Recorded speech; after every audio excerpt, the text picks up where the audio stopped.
The coronavirus pandemic has dramatically impacted businesses of all kinds and created new challenges for entrepreneurs throughout our region. In this special episode of Yes, We're Open, we'll revisit business owners featured in past episodes to see how they're doing in these unprecedented times. Poor Red's been here for so long that we were able to weather some of it, but changed our business forever. From here on out, no restaurant's going to be the same. Discover how each of them are adapting to keep their entrepreneurial dreams alive. On Yes, We're Still Open. Jay Fisher is proud to support PBS KVIE. Fisher Tile and Marble has offered installation and fabrication of tile, stone, and solid surfaces throughout Northern California since 1906. More information at fishertile.com. So we have brothers Jeff and Mike Genovese, along with Mike Huntalis. So the three of you are the owners of Poor Red's in El Dorado. Would one of you mind just describing what Poor Red's is? Poor Red's has been an operating bar for almost 100 years. It's been Poor Red's since 1948. The famous gold Cadillac was invented in that bar in 1952, and the building was built in 1856, so it's a historic landmark in El Dorado County, and it's world famous for our ribs and the signature drink, the Golden Cadillac. And so it's been through quite a bit, and here we are in 2020, and now it's going through a pandemic. It's been up and down, and that's probably the most challenging aspect of what we're going through, because the game is changing, the rules are changing, if not weekly, then sometimes hourly. I'd laugh, I'd say, this is the plan today at 4 o'clock. It might change tomorrow or today at 6, but and it did sometimes. Restaurants are different, where if you close a restaurant, you burn all of your inventory. You don't want to save your food 14 days later or whenever you're allowed to open back up. So it's a major expense. Similar to an airline where those seats expire every day. If there's nobody sitting in them, they're wasted. Same thing with lettuce, meat, fresh ingredients. You have to start from scratch and rebuild your entire inventory when you do reopen. And to jump in on that is we had a little advantage over a lot of the other restaurants around that we actually did not close our doors. We got to keep at least open a crack. We did keep Poor Red's open for to-go only with minimum staffing levels, and kept as many people working as we could. But with such low volume, there was only so many people who could work. And so how much of a challenge was it to go just carry out and curbside? To go was difficult. Everything in a box, brought to the car, wiped down, masks, gloves, changing gloves regularly. So when did you start serving alcohol? When did we get that notice we could do alcohol? I forget at this point. It seems like it was 5 years ago. Yeah, it was a few weeks, 2 or 3 weeks into the go thing. They allowed containers to go of alcohol where you had to tape the lid shut so they couldn't drink it on premises. But as soon as people got that ice cold gold Cadillac in their car, they wanted to pop the lid and start drinking. We said, you can't do that here. You got to take it home. Yeah, it was tough to get them out of the area. Can we eat on your patio? Can we eat on your front steps? Can we eat across the street? There's 20 of us shooing them off the property, but then out of the neighborhood so that we didn't concern the citizens, our neighbors. I remember we had one Saturday that was a great day. It was beautiful weather. It was in March. Alcohol had started, and I think 25 to 30% of our sales was alcohol overnight. Went from 100% food to suddenly people were lining up for drinks, and you had to buy food in order to get a drink. But like Jeff said, they get a cheeseburger and 3 gold Cadillacs to go, and you say, oh boy. Doing to go for most restaurants, including definitely for us, was a money losing situation. How big of a hit did you guys take? When we went to the to-go only without the alcohol in the equation, I would dare say that we were covering our variable costs. We were covering the food cost. We were covering the labor costs, but all of the fixed costs were, coming out of reserves. We kept our cash tight and saved up for a rainy day. And luckily we did that. So we don't want to reach out too far, overextend too many hours of operation, or reach and not give the best service, the best food, the best experience without understanding that can be pulled out from under you at any time. Yeah, we were fortunate that we had, reasonable cash reserves in the business that allowed us a little more flexibility. And, fortunately, we own the property. We have no debt on it. And so it's a little easier to, keep the thing going when you've got a understanding landlord. And a lot of restaurants Really? Don't have that luxury. So, we've been really fortunate. Did you guys get a PPP loan? Tell me about that. We did get a PPP loan. We were, I think, fortunate to do that. We didn't get one the first go round, but we did the second.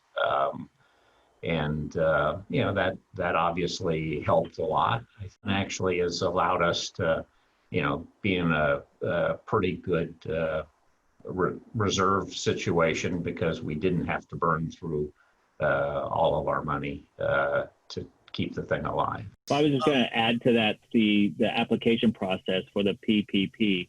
A lot more involved to successfully get the loan than I think a lot of small businesses realize. And it was a process while trying to keep the doors open for dine-in. And there were, restaurateurs I spoke to that just couldn't do it. They just physically, mentally, their structure, they couldn't get it done. You said the first time you guys didn't get the loan, but the second time you were able to? We actually had to change our banking relationship to make that happen. But, we were going with a large national bank that we had before, and I think we were a low priority in their pecking order. But we went to a local bank, and shout out to River City. They did a great job for us. What was the community's response during all this? When you're stuck at home and you're going through something like this, it's unprecedented. So something as a gold Cadillac that people were saying they just wanted to get something they remembered as normal. And that, it was more emotional for a lot of people. They just give me a gold Cadillac. I don't normally order these, but I need one because I can get one now. And we heard that quite often. It's been tremendous. Everybody's been very supportive. All the local businesses in El Dorado have been supportive.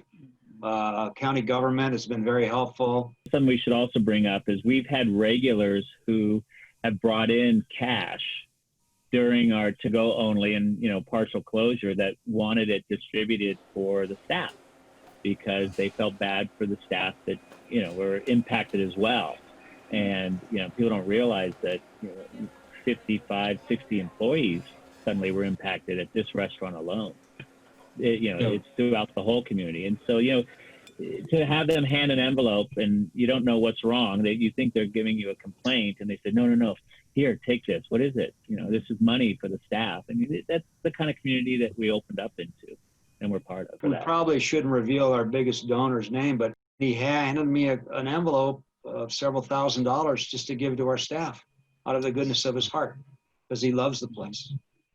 Wow. And it almost put tears in my eyes. It was awesome. Yeah, it just shows how much this place means to people. But what's been kind of the silver lining in all this? Has there been something that you've taken away from this whole experience? Well, for me, we're lucky just to be part of this thing. And I just think it's fantastic. Uh-oh, we lost Jeff. Yeah, Jeff? He froze up. There you are. You're back, Jeff. You froze. Did you start crying? He was ready to started crying, and he turned his camera off. I almost do. When I talk about the place, I get emotional about it. I still do. It's a special, special thing. It really is. So that's the silver lining for me. The other two guys can comment, but I think they feel the same way. Yeah. Yeah. What about you guys?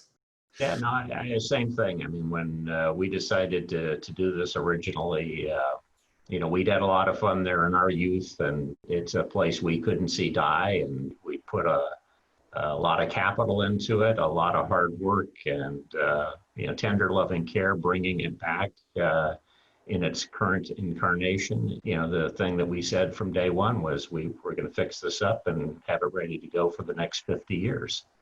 Great, guys. Well, thank you guys very much. I appreciate you taking the time to share your story with us. And I'm happy to hear, things are going pretty good. It sounds like considering the circumstances. So Yeah, thank you all for doing this. Appreciate it. And We got to get you back up there. yeah, we'll see you up there. Thanks, Tyler. Okay. All right, Appreciate it. cheers. Thank you very much.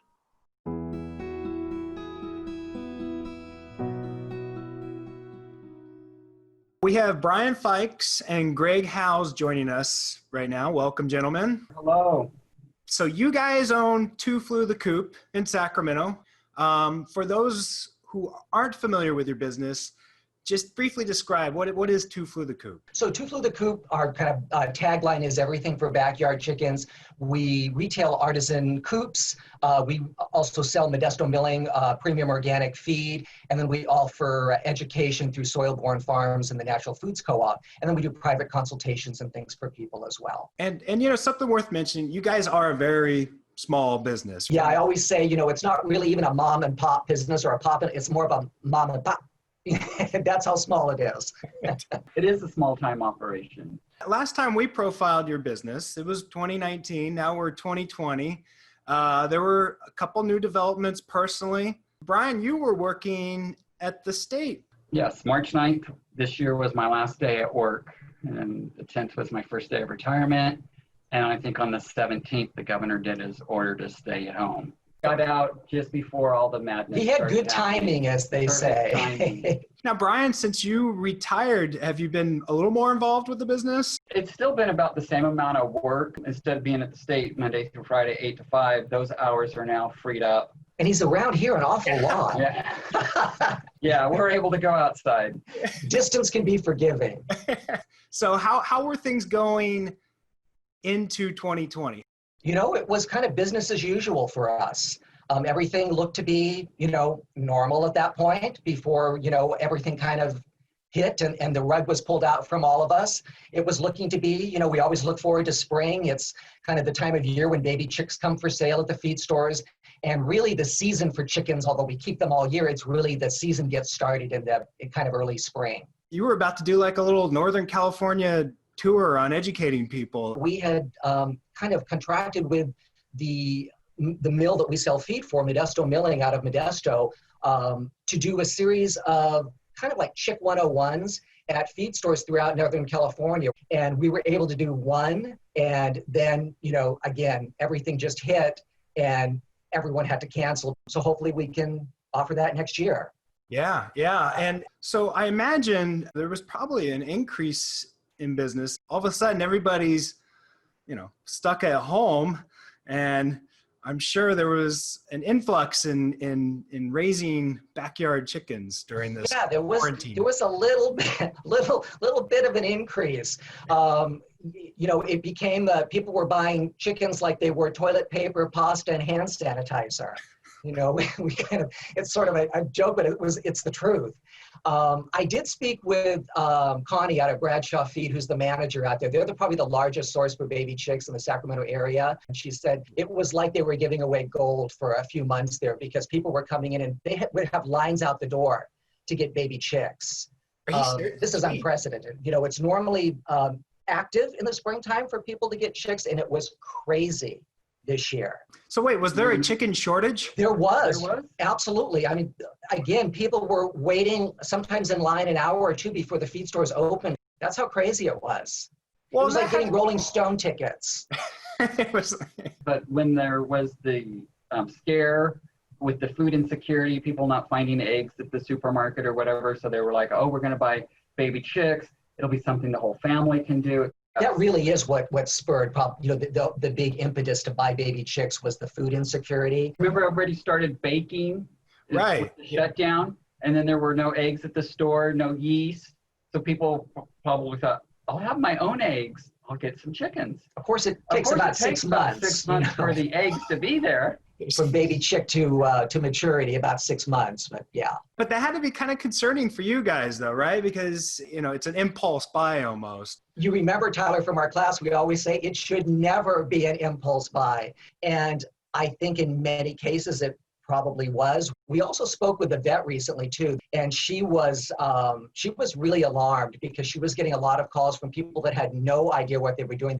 They were on the front line, And then things kind of trickle and filter to us for feed and then also for coops too. So we did see an increase. Has the business been affected any other way? We were concerned when we Initially, first started. we were concerned about traveling. Would we be able out to of county. continue, doing what we're doing? But the fact is that we're considered, essential because it's to feed, people's livestock. So we were able to continue, what we were doing because we were concerned about going to pick up our feed orders in Modesto and crossing county lines and whatnot. But we were okay.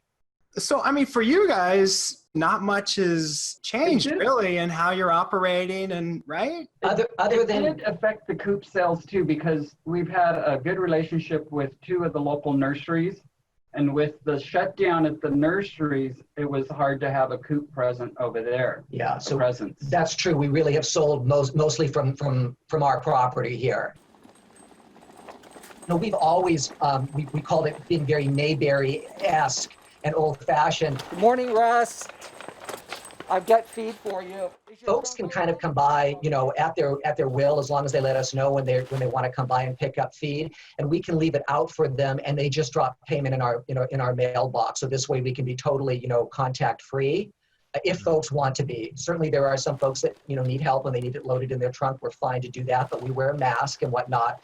So actually converting to sort of COVID protocols, we were kind of doing and offering some of that anyways. So it wasn't a big sort of change of operations for us. And sorry, I think the phone's going off. We'll see if we can get rid of that.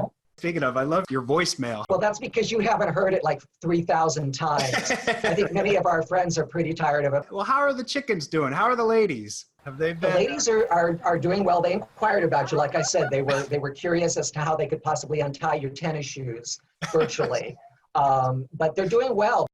Have the chickens been helping you stress-wise, emotionally, I guess? That's really a great question. And it's something, yes, for us personally, but I am hearing that from, when people will come and pick up feed, they're like, thank goodness, I have my chickens. They have been a wonderful diversion during this. So yes, they really have helped in their own way.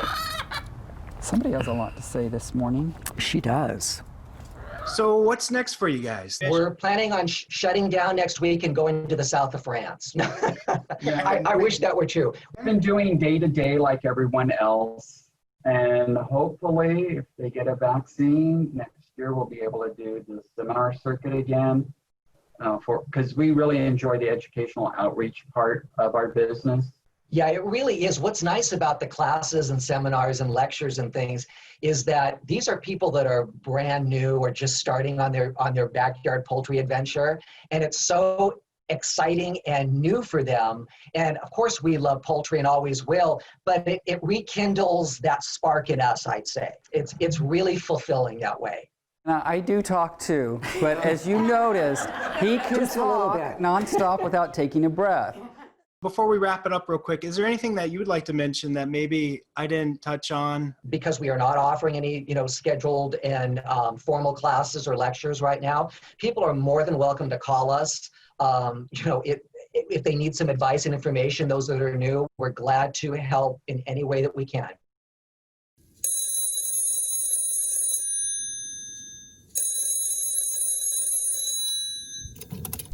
Hi, you've reached the home of Two Flew the Coop. Thanks so much for calling. Goodbye now.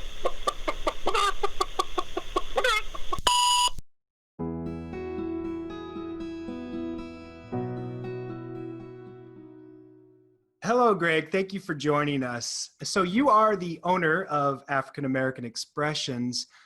For those folks who are not familiar with your business, could you just briefly describe it for me, please? I like to tell people we're basically the African American or the Black hallmark. Basically, we would have similar products all with African American flavor.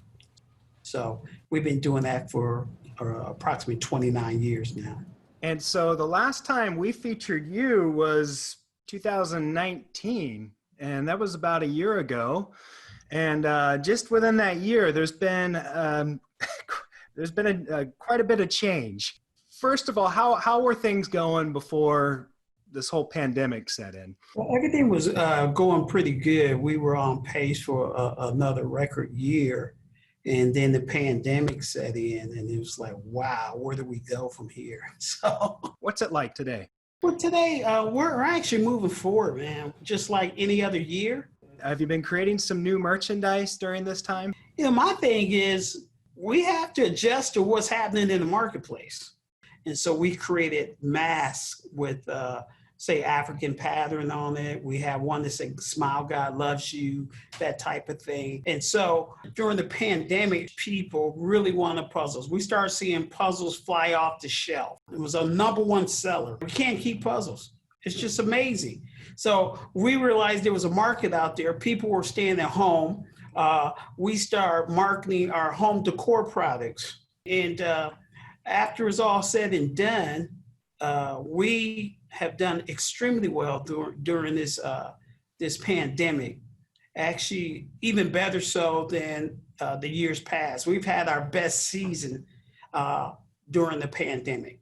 That's great. I mean, that's unusual for, a lot of businesses, it's been the opposite. You know my faith in God, Tyler, and my thing is I want to talk to God and say, hey, what's going on? So first and foremost, I got to hear from God. And I got some assurance that everything was going to be okay. As a business owner, what did it feel like when all this started going down? As a business owner, you have employees, you have people count on you, you have all these things going on. And we had a staff of about 15, but we did have to furlough 5 of them. We decided that we were going to come in and work with what we had. So everybody worked out of position. I stepped out of my CEO role and I was a warehouse worker. I did whatever it takes. It kind of reminded me of the early days, and so I never forgot how to do these things. And so, but it was really good because it's a family-run business. My wife is my CFO. I have 4 sons who work within the business. And so it was great working as a family, serving the community. Has it brought you guys closer as a family? I mean, now that you're working together even more. Yeah, I think so. I like to think that they know a little bit more. One of my sons does sales, so he had to learn the warehouse. My 19-year-old was running the whole warehouse. He was the leader now. So we could do shared leadership. And so he showed his brother a couple things he needed to do. And then my 16-year-old, he came to work for us. And so it's just really good. And even now, it's me and my sons working in the warehouse. So it's really cool. How do you view challenges? Do you view them as opportunities? Exactly. I mean, that's kind of what keeps me going, right? We have challenges, and how do we adjust? There's a term that John Maxwell, he's a major guy on leadership. He has what they call the law of the scoreboard. And for any business, you have to look at the scoreboard and see, hey, how are we doing? Make adjustments and get back in the game. There's other opportunities out there. You just have to be aware and look for those opportunities. They say, hey, when you dealt lemons, you make lemonade, right? Right, exactly. Something else I wanted to mention was there's been another development has been the Black Lives Matter movement going on. Has that impacted your business at all? And if so, how? It has, in the fact that there's more awareness of what we sell, and we sell encouragement. It's a lot of awareness of the Black community. And so people want to somehow be a part of it. A lot of people, because of what's happening out there, they feel really good about spending money with African-American businesses. They feel and they see the injustice out there, and somehow they want to be a part of the solution. And so that's been really good for us. I just want to say that I don't want to get political or anything, but there must be some type of change in the nation. We have to change. We cannot continue to do the same thing that we've been doing over and over again. And if we just push this under the rug, if we continue to just do nothing, then it'll happen again. So I'm encouraging people to step up and let's make change. Let's make change. Whatever that looks like, let's change it. But we can't continue to do what we've been doing. We like to create products for the community, products that people can use and be that light, that encouragement in the community. You know, there's a lot of negative stuff out there in the community right now. And the people see our product and they see the words on it, and it just brings such encouragement. I look at it, Tyler, as a calling, okay? God has given me this company to create, to edify, and to encourage. Many people have been with us since the very beginning, and they're especially thankful that, you know, we were able to continue doing what we're doing. The response has been good, and a lot of thanks. We like that.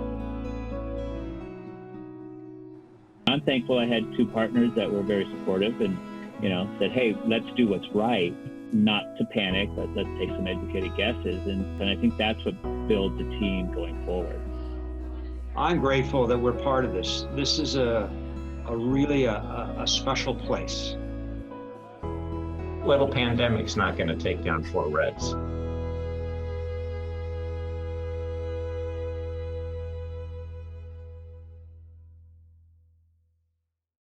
Jay Fisher is proud to support PBS KVIE. Fisher Tile and Marble is offered installation and fabrication of tile, stone, and solid surfaces throughout Northern California since 1906. More information at fishertile.com.